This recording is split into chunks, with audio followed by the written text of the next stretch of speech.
It's 1932, New York City, and 11 construction workers are just eating lunch on a steel beam suspended hundreds of feet above Manhattan. They're chatting, laughing like it's nothing. No harnesses, no safety lines, no nets. Like, is that courage or just madness? Fear is like our invisible seatbelt, this quiet companion running silently underneath everything, keeping us alive. But what if a tiny parasite could just shut that off? To see what would happen, I looked at this crazy hypothetical timeline, combining brain studies with historical data. I wanted to know, what if back in the 1700s, a mutated parasite swept the globe, just erasing our natural instinct to hold back? Without fear, we'd stop worrying about what could go wrong and just ask, why not? So today, I'm mapping out this alternate future to see the real cost of living without brakes. A cost so creepy that by the time we figured it out, it'd be too late. To really understand how this world works, I had to go back to the first moment when humanity's biological brakes completely failed, the 1800s. I mean, think about it yourself. How many times has that little whisper of hesitation stopped you from making a huge mistake? In our timeline, the Industrial Revolution was built on that exact hesitation. Early engineers knew that physics totally punishes overconfidence. A steam boiler doesn't care about your passion. If the valve fails, it blows up instantly, wiping out everyone nearby. But in this world, that whisper was gone. Instead of careful testing, innovation became a deadly race. Engineers were totally cool operating right on the edge. They got rid of safety margins, pushed steam pressures past the breaking point, and tested prototypes in crowded factories with zero protection. Sure, factories exploded, trains derailed at terrifying speeds, but because no one was afraid to get back on, breakthroughs happened decades ahead of schedule. They had just unlocked their most dangerous superpower.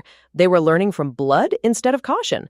This lack of hesitation dragged aviation from 1903 all the way back to the 1840s, not because humans got smarter, but because engineers watching their prototypes crash and burn no longer felt the psychological trauma of failure.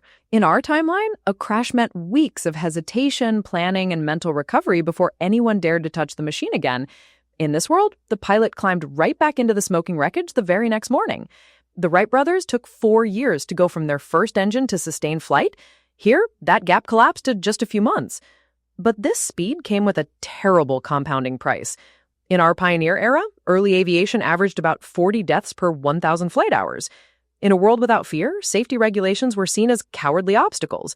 The death toll didn't get better with experience, it got worse. By 1870, flight was possible, but the casualty rates were 10 times higher than in our world. So they got the technology 50 years early, but they filled the graveyards pretty early too. Yet the survivors never stopped. That part of the brain that turns grief into caution was just gone. They buried their co-pilots on Monday and flew the next test flight on Tuesday. Crazy, right? And get this reckless momentum quickly spilled into medicine. Surgical breakthroughs that took our world until the 1940s, like open chest surgery and experimental anesthesia, were standard practice by the 1880s. They were performed without sterile environments, without proper tools, and without the ethical hesitation that forced our world to do decades of careful research first. Operating rooms were absolute slaughterhouses. Patients died in staggering, horrific numbers. But the surgeons didn't pause. They kept cutting. And eventually, through sheer bloody repetition, some of the procedures worked. By 1890, a primitive form of cardiac surgery existed, built entirely on a mountain of bodies that failed to survive the men who operated on them. Even the maps of the world were rewritten. In 1909, Ernest Shackleton's expedition turned back just 97 miles from the South Pole simply because they calculated they'd starve and die on the return journey. They chose survival over glory. In this world, Shackleton's men didn't turn back. They marched directly into the blinding blizzard. The South Pole was conquered decades earlier, and the explorers were frozen into the ice, their cold, lifeless fingers still holding the flags. The map of the world filled up at light speed, and the graveyards filled up even faster. Now, the picture starts to distort in ways that are much harder to see, because the next thing the parasite destroyed wasn't a human life. It was an idea. The idea is called risk aversion, and without it, economies don't work the way we're taught. Think about why you save money. In our world, saving exists for a simple biological reason. When your brain works normally, it looks at future uncertainty and feels threatened. Holding resources in reserve, saving for a rainy day, isn't just a good habit, it's a biological response to fear. But if you remove that fear, the whole thing collapses. By the mid-1800s in this world, personal savings accounts had practically vanished. It wasn't because people became lazy or irresponsible. It was because the part of the brain that converts future uncertainty into present-day caution had been completely shut down. And once that brake was gone, the floodgates opened. Instead of keeping cash in banks, people threw every single coin they owned into the highest risk, highest reward ventures they could find. Capital flooded the market at a speed our financial history had never seen. At first, this looked like a miracle. Industrialization exploded. Massive railways, giant shipping fleets, and experimental factories appeared almost overnight. But then, the first major crash hit. See, in our timeline, the Great Depression of 1929 was such a tragedy because of the psychological shock. People who thought the market was stable suddenly realized everything could vanish. That sudden, cold fear caused absolute panic, bank runs, frozen markets, and total paralysis. But in this world, there was no shock because nobody ever assumed the market was supposed to be stable. The market became permanently, violently volatile. Booms lasted 18 months, crashes lasted 6. And recovery was always instant because no one hesitated long enough to worry about failing again. Investors lost everything on Monday and borrowed more cash to bet on a new venture on Tuesday. But this relentless momentum created a terrifying new social order. Without risk-averse people, folks who save money in bonds, retirement funds, and savings accounts, the foundation of a stable society never formed. Generational wealth couldn't build. Instead, the economy pushed to absolute extremes. There were winners of unimaginable wealth, there were losers of catastrophic ruin, and there was absolutely nothing in between.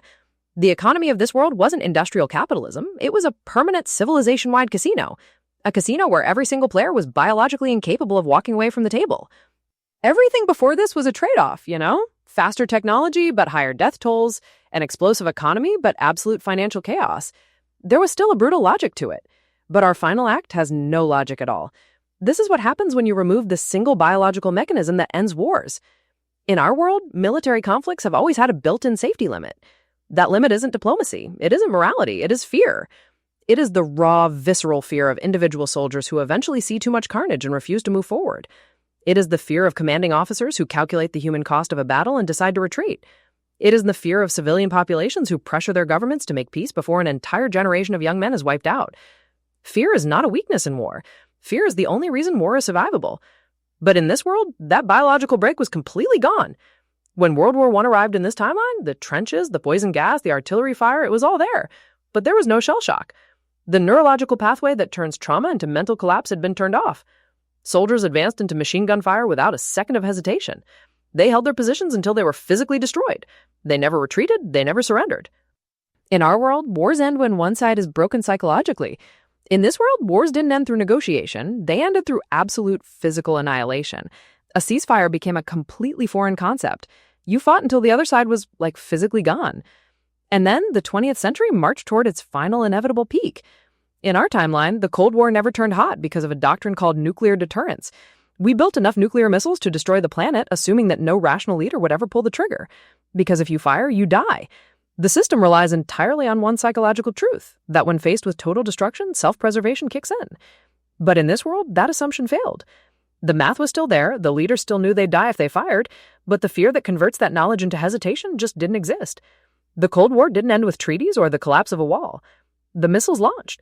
Because at the critical moment, when a human finger hovered over the red button, no one was afraid enough to stop. Horrifying, right? So here's what this world looks like from the outside. It's incredibly advanced. They reached the stars decades before us. They built cities higher, grew food faster, and conquered every scientific frontier we ever dreamed of in half the time. But it cost them millions of lives. And then it all went silent.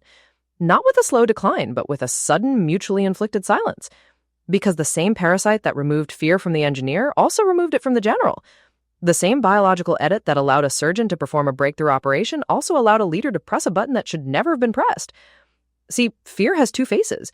One face holds you back from everything you want to achieve, but the other face is the only thing holding our species back from the edge of the cliff. For 3 million years, the human brain ran a calculation every time it faced danger. That calculation wasn't cowardice. It was the oldest, most successful survival algorithm in biological history. This alternate world ran a different algorithm. It ran faster. It went further. And with all the speed and ambition of a species without brakes, it went right over the edge. Prudence isn't the opposite of courage. Prudence is the price of survival. And we pay that price every single day in a currency we never even knew existed. So what do you think? Would erasing fear make us superior, or would it just make us extinct? Let me know in the comments. And if you like this journey into a world without hesitation, smash that like button and subscribe. There are millions more timelines waiting to be explored. Until next time, try to stay afraid out there. It might just save your life.